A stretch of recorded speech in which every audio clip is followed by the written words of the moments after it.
Hello students, आज हम यहाँ पे बात करने वाले हैं जिस कंटेंट्स के ऊपर।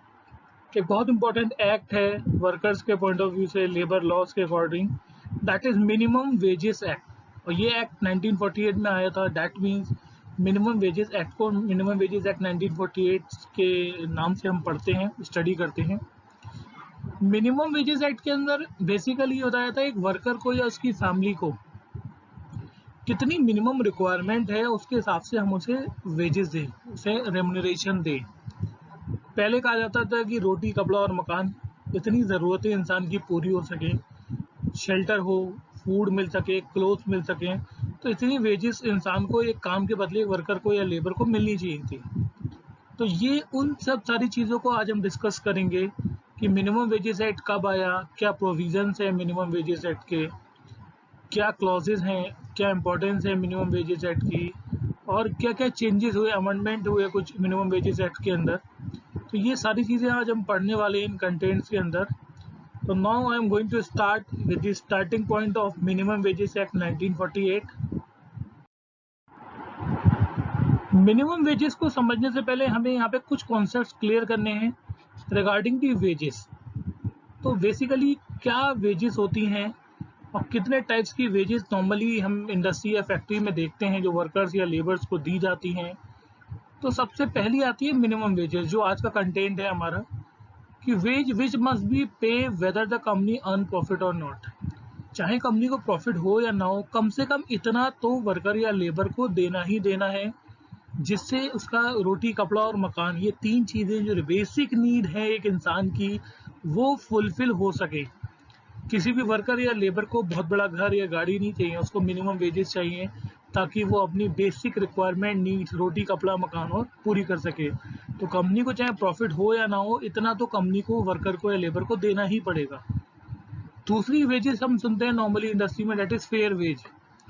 फेयर वेज मिनिमम वेज से थोड़ा सा ऊपर है, बट लिविंग वेज जो है उससे थोड़ी सी नीचे है। तो बीच की वेज, एवरेज वेजेस जो हम देते हैं, that is called fair wages. MNREGA वगैरह में भी आप देखते हो नॉर्मली ये फेयर वेजेस पे ही नॉर्मली काम करते हैं, इतना ही वेजेस वर्कर्स को दी जाती है।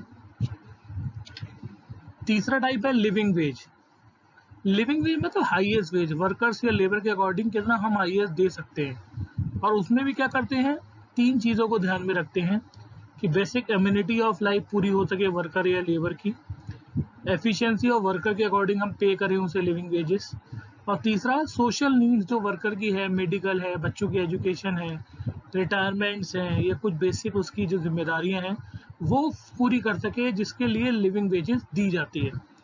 तो सबसे पहली है मिनिमम वेजेस लोएस्ट, फिर एवरेज वेज जिसे हम फेयर वेजेस कहते हैं, और तीसरी जो है वो हाईएस्ट वेज है, date is living veg.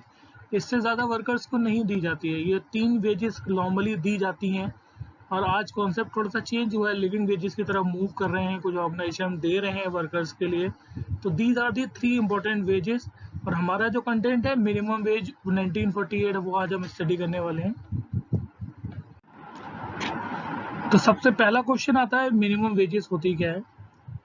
Minimum wages मैंने जैसे आपको अभी बताया पिछली स्लाइड में, एक लोएस्ट वेज है जिससे रोटी, कपड़ा, मकान, ये बेसिक नीड जिन जिन वर्कर्स की है, सारे वर्कर्स की बेसिक नीड ये है, वो एटलीस्ट फुलफिल हो सके। बंदा, कोई भी वर्कर इतनी घंटे काम कर रहा है ऑर्गेनाइजेशन के अंदर, तो कम से कम उसे इतना तो मिले कि रोटी खा सके, अपनी फैमिली को खाना खिला सके, कोई शेल्टर हो या कपड़े प्रॉपर पहन सके। तो ये बेसिक हैं। और जब आदमी को मिनिमम वेजेस मिलने लगती है, तब वो कोशिश करता है कि मुझे कहीं ना कहीं से फेयर वेजेस मिले, या फिर मैं लिविंग वेजेस गेन कर सकूं ऑर्गेनाइजेशन के अंदर।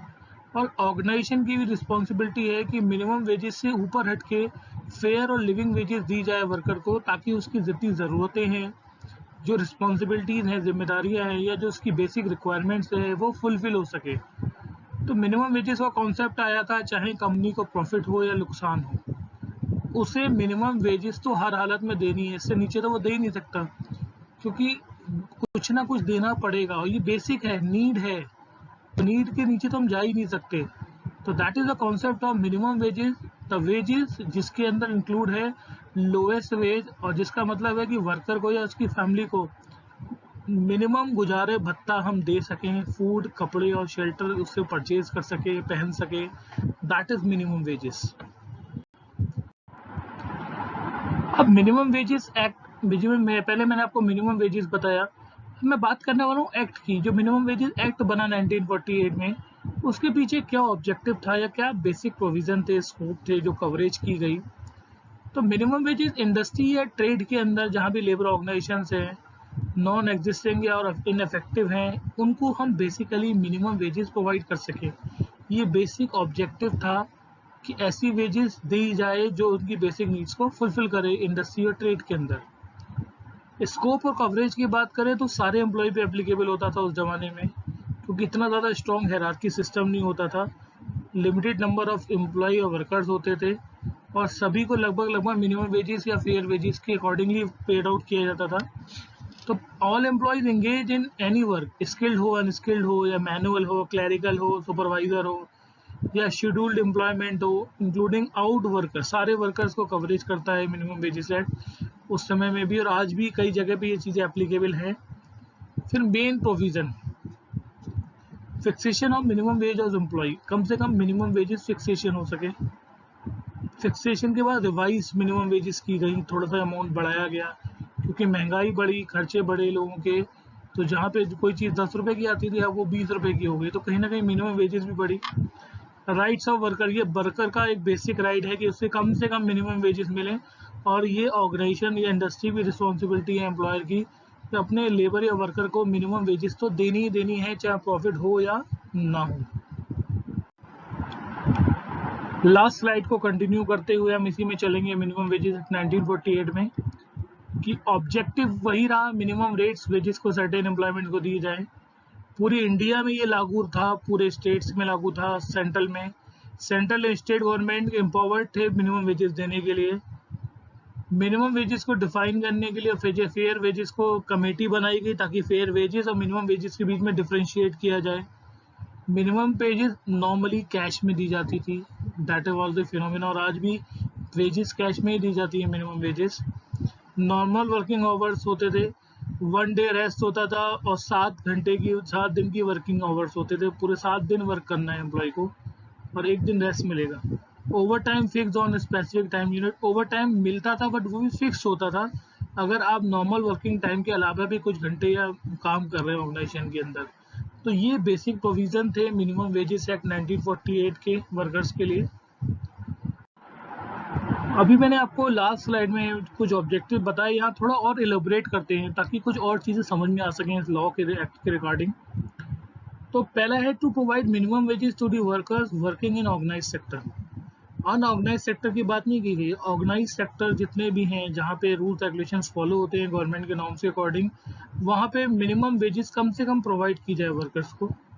दूसरी चीज़, एक्सप्लॉइटेशन ना हो, वर्कर्स को फिजिकली मेंटली प्रताड़ित ना किया जाए, उनके लिए कम से कम इतनी चीज़ें दी जाए। To empower the government to take step for fixing minimum wage and to revising it in a timely manner, government को पूरा अधिकार था स्टेप्स लेने का कि फिक्स कैसे करें मिनिमम वेजेस, कितनी फिक्स होगी, और बार बार टाइमली इसको रिवाइज करें, ये गवर्नमेंट के पार्ट पे था, हर इंडस्ट्री के अंदर ये चीज़ की जाए।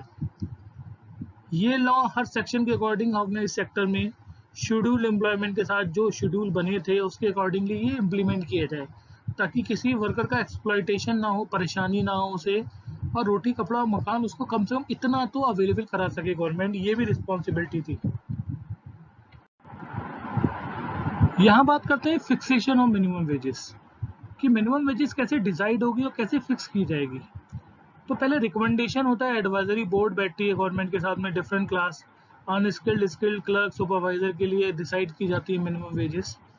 उसके बाद उन्हें पब्लिश किया जाता है, रिकमेंडेशंस होती है नेशनल पब्लिक की तरफ से, गवर्नमेंट ऑर्गेनाइजेशन की तरफ से या ट्रेड यूनियन की तरफ से, और उसके बाद हियरिंग होती है रिप्रेजेंटेटिव्स के सामने इसकी, और फिर नोटिफिकेशन होता है, ये गवर्नमेंट डिक्लेयर करती है कि इतनी मिनिमम वेजेस फिक्स की जाती हैं, और वो टाइम टू टाइम चेंजेस होते रहते हैं। तो फिक्सेशन ऑफ मिनिमम वेजेस बहुत ज़रूरी है, तो टाइम टू टाइम गवर्नमेंट की रिक्वायरमेंट है, रिस्पॉन्सिबिलिटी है कि उसको अपडेट भी किया जाए, कि आज जो मिनिमम वेजेस हैं वो नेक्स्ट ईयर कुछ और होंगी, उसके नेक्स्ट ईयर कुछ और होंगी। तो रिकमेंडेशन बोर्ड होता है जो उनमें की सारी चीज़ों को ध्यान में रखा जाता है। फिर उसको रिकमेंडेशन को दिया जाता है, ट्रेड यूनियन गवर्नमेंट के कई रिप्रेजेंटेटिव बैठते हैं, हेयरिंग होती है उसकी पूरी तरीके से, और फिर मिनिमम वेजेस फिक्स की जाती है और फिर उसे हर कंपनी या इंडस्ट्री के लिए लागू किया जाता है कि इतनी मिनिमम फिक्सेशन आपको मिनिमम वेजेस की वर्कर्स के लिए देनी ही देनी है। Influencing factor of wages, wages को इन्फ्लुएंस जो करते हैं चीज़ें कुछ एक्सटर्नल है कुछ इंटरनल है। यहाँ मैं आपको ब्रीफ कर देता हूँ।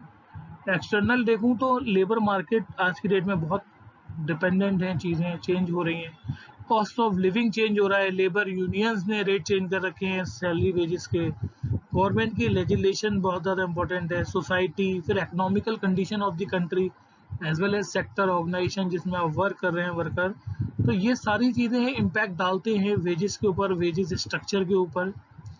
इंटरनली मूव करते हैं अगर तो बिजनेस की स्ट्रेटजीज क्या क्या है, फिर जॉब इवेल्युएशन या पर्सनल कमिटमेंट्स क्या क्या हैं, फिर एम्प्लॉय किस लेवल का है, उसकी एफिशिएंसी कितनी है, वो कितना डिटर्मिनेंट है किसी वर्किंग को करने के लिए।